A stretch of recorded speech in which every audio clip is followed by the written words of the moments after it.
Olá, meu nome é Davi, eu tenho 46 anos, nasci num lar cristão e reconheci Jesus como meu único e suficiente Salvador aos 14 anos, quando eu fui batizado.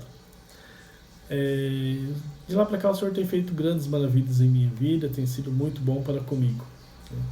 Eu sou casado há 27 anos com a Laureci, uma mulher incrível, sou pai de 3 maravilhosos filhos, trabalho como profissional na área de engenharia em uma montadora automobilística já há 16 anos, nesse último emprego. E é de lá que Deus tem feito a provisão do nosso lar também. Eu sou um homem em busca de integridade. Quando nós falamos de integridade com base nos princípios bíblicos, as pessoas ficam de olho em nós. Nós precisamos estar todo momento conectado com Cristo, buscando na palavra de Deus para que possamos nos manter a nossa palavra. E para isso eu tenho necessidade de ajuda. E essa ajuda eu tenho encontrado no movimento Palavra de Homem, onde homens juntos, hombridade, um ajudando o outro, compartilhando problemas, dificuldades e principalmente compartilhando bênçãos, nós temos conseguido ali a gente aprender a estabelecer limites de acordo com os nossos princípios. O segundo ponto que nós temos aprendido também é a colocar padrões como base na palavra de Deus, e são esses padrões que nos ajudam a manter a nossa integridade, né? E também aprendemos a ser o sal, mas o sal que realmente dá sabor, né? Um sal que, como diz na palavra de Deus, o sal da terra, né? E se ele se tornar insípido, como lhe restaurar o sabor, né? Então, por isso que nós somos o sal verdadeiro. E para fechar, eu queria deixar aí para reflexão Romanos, para você refletir, Romanos capítulo 12, versículo 2. Não vos conformeis com este mundo, mas transformai-vos pela renovação do vosso entendimento, né? E depois disso, nesse mesmo versículo ainda tem uma bênção, e a bênção é para que nós possamos experimentar a boa, perfeita e agradável vontade de Deus em nossas vidas.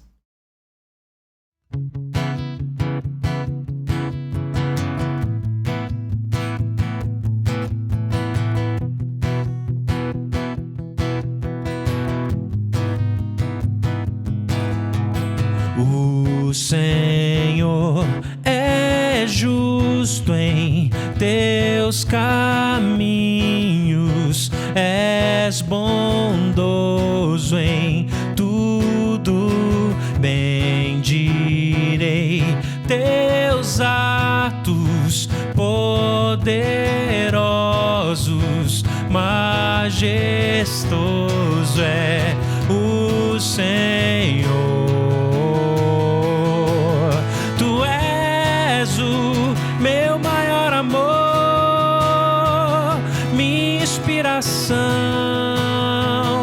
Minha gratidão, todo meu louvor, toda adoração, aquele que reina. Os meus lábios cantam dos teus feitos, glória àquele que criou os céus, a terra e luminares, poderoso, grande eu sou. Tu és o meu maior amor, minha inspiração, minha gratidão, todo meu louvor, toda adoração, aquele que reina, meu maior amor, minha inspiração, minha gratidão, todo meu louvor, toda adoração, aquele que reina, aquele que reina, aquele que reina, aquele que reina.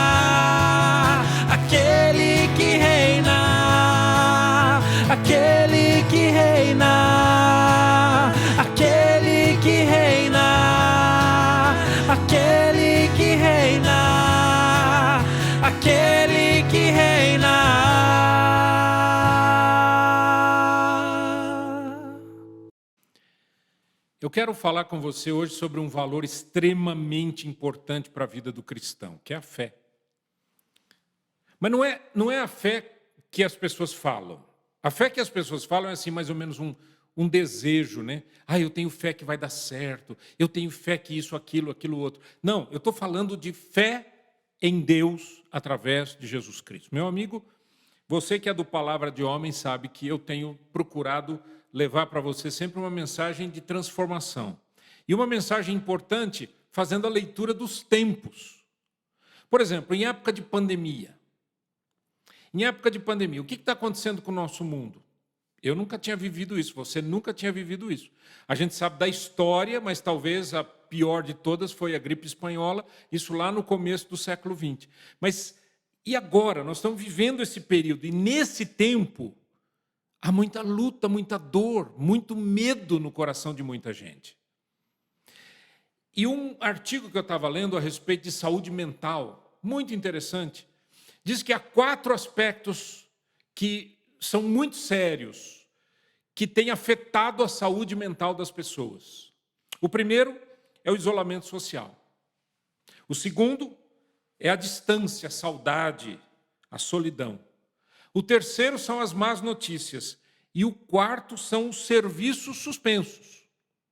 Então, por exemplo, sobre a questão de isolamento social, né?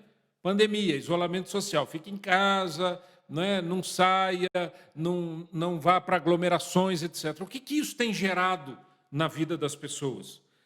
É aquela ideia de que eu me afasto do perigo, eu me afasto da contaminação, eu me afasto do vírus, mas também eu estou me afastando das pessoas que eu amo, as pessoas com quem eu gostaria de conviver e não posso conviver. Fecha a igreja, fecha a escola, fecha os bares, os restaurantes, etc. Esse distanciamento necessário em algum aspecto, ele também tem gerado um impedimento de contato. Né? Eu me lembro nas nossas reuniões do Palavra de Homem, eu ia chegando assim, não só porque era eu, mas todo mundo, isso acontecia com todo mundo. Né? Eu me lembro de chegar no nosso encontro e as pessoas me abraçavam e pegavam e me davam um beijo. E, puxa, tão gostoso esse contato. Acabou. O cara vinha assim perto do seu, você já sai de perto. Porque é aquela questão do isolamento social. Então, nesse artigo dizia, é importante tomar cuidado com essa situação, quer dizer, ficar de olho nisso. Segundo, é a própria distância, saudade, solidão. A pessoa tem que ficar sozinha, sem amigos, sem parentes. E quando não acontece, infelizmente, os relacionamentos se quebrarem. Sabe aquela coisa do cara que sai de casa de manhãzinha, volta à noite, né? Tem alguns ainda que saem de manhãzinha, vão trabalhar, depois voltam à noite, ou às vezes nem voltam, vão para uma faculdade, vão estudar, e depois volta da tarde da noite, não sei o quê, e aquela luta toda, e aquele problema. De uma hora para outra, você chega para o cara e fala, você vai trabalhar na sua casa e você não tem escola. Aí ele fica o dia inteiro com a esposa e com os filhos. Você sabe que tem gente que não tem aproveitado isso, não tem visto isso como bênção? Casamentos têm sido quebrados. Relacionamentos outrora tranquilos, e talvez tranquilos porque não tinha contato, né? Estão sendo quebrados. E aí você começa a perceber que existe o distanciamento, mas existe também a solidão, existe a saudade das pessoas, as pessoas mais velhas, né? O vovô quer ver o netinho quer abraçar o vovô, mas não pode. E aí, como é que fica? Então, isso também tem gerado lutas interiores muito grandes, que têm colaborado para uma não saúde mental. Outra coisa são as más notícias. Por exemplo, quando eu estava estudando esse assunto aqui, eu vi um site sobre casos mundiais. E dizia que casos de coronavírus, 52 milhões e meio. Mortes, 292 mortes. Recuperados, 36 milhões e 765 mil. Para algumas pessoas, esses números não significam muita coisa. Para outras pessoas, é um desespero terrível. A pessoa diz, veja bem o que vai acontecer, eu vou morrer, meu Deus do céu, o que vai acontecer?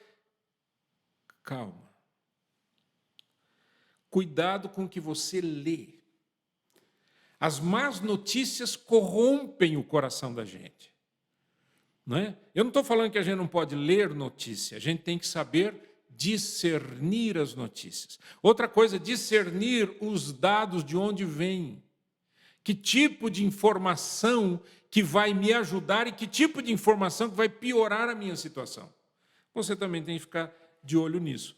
Olha que interessante, nesse artigo que eu estava lendo, uma palavra do doutor Henrique Botura, psiquiatra, diretor clínico do Instituto de Psiquiatria Paulista e colaborador do ambulatório de impulsividade do Hospital das Clínicas de São Paulo. Ele disse o seguinte, preste atenção.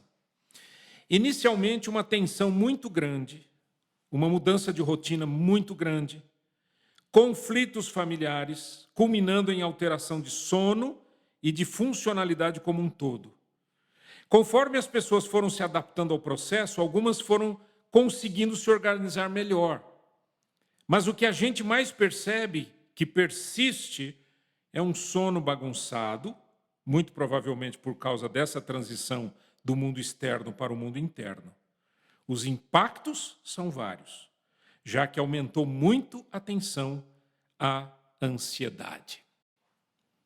Então, meu amigo, o nosso papo de hoje é o seguinte: o que a gente faz diante de crises? Seja pandemia ou outra coisa qualquer. Crises. Crises familiares, relacionamentos não acertados, relacionamentos quebrados.